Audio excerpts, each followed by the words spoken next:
I'm here today to show you how to bake better with gluten-free flour.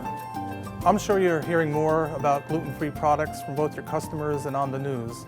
So today I'm here to show you how to make bread using the Lady Ellen gluten-free all-purpose flour. Lady Ellen flour is a blend of gluten-free grains, starches, and gums. Most people think gluten-free baking is difficult. It's not very difficult, it's different.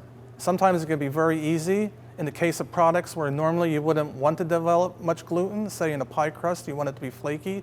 So you could probably just take the Lady Ellen gluten-free flour and just substitute it one for the flour in a traditional recipe.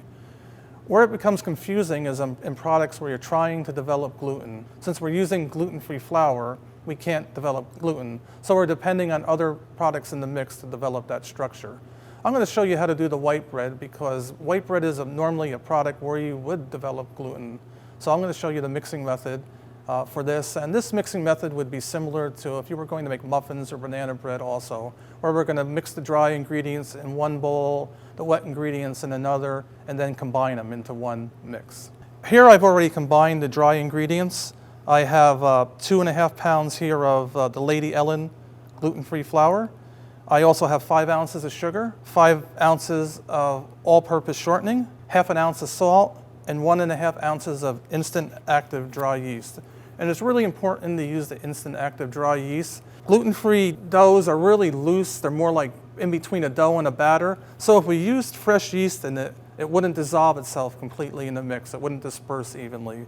If we use the active dry yeast, the kind you would see normally in a grocery store, you would have to bloom that and then combine that. It would be too difficult to disperse also. So it's important to use the instant active yeast. So like I said, I've already combined these and I've mixed them. So now I'm going to take my liquid ingredients, and I have 1 pound, 4 ounces of warm water, probably about 100 degrees. And I'm going to use the warm water because I want to get the yeast started a little bit.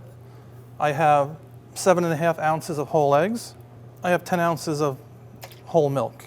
A lot of the ingredients that go in gluten-free products don't have a lot of flavor, so it's important to use flavors. So I'm going to give this a butter flavor, and I want to use 1/3 of an ounce. A capful here on our product is 1/3 of an ounce. And then what I'm going to do is whisk it. And if I was making a larger batch, I would mix this in a machine. But since I'm making a small batch, I'm just going to make it by hand here. And what I'm going to do now is just combine the 2 different mixes. I'm going to add about 1/3 of it. And on a machine, you would do the same thing. You would add 1/3 of the liquid at a time. Once you get all the liquid in there, then you just want to mix it about 3 minutes. You don't want to over-mix it. And you want to use a paddle attachment on your machine. There's no reason to use a hook because there's no gluten to develop. And this wouldn't mix very well. As you can see, I've blended both sets of ingredients together. And you can see it's more like a batter than a dough, or somewhere in between a batter and a dough. I'm going to spray my pans. Things seem to bake better as smaller items because the batters tend to be wetter, so you have to bake them longer. And if the items are too large, you kind of have to bake them long and they dry out and become hard. They need to be baked in pans because without the gluten, there's not a lot of structure. So you need the pans to give them the structure and so they hold their shape. I'm going to take some of my Lady Ellen gluten-free flour and flour my scale well. So for this size pan, I'm going to scale 1 pound, 6 ounces of dough in there. I'm going to get my hand a little bit wet, put the batter or dough on here, put it in the pan. So now we have our bread in our pans and we want to flatten it out. So again, I'm just going to put a little bit of water on top and then I'm just going to take it and just flatten it. If I don't flatten it out, it's going to look rough on top. Okay, from here you could bake it like this, but I think it's better to give it a little bit of egg wash to give it a little bit of color. And if you want to put seeds on it, you can put seeds on it. I'm going to put it in the proofer. It's going to proof fairly quickly, 15 to 20 minutes. This is going to be about 90 to 100 degrees, about 80% humidity. At that point, it's going to go into the oven at 325 degrees.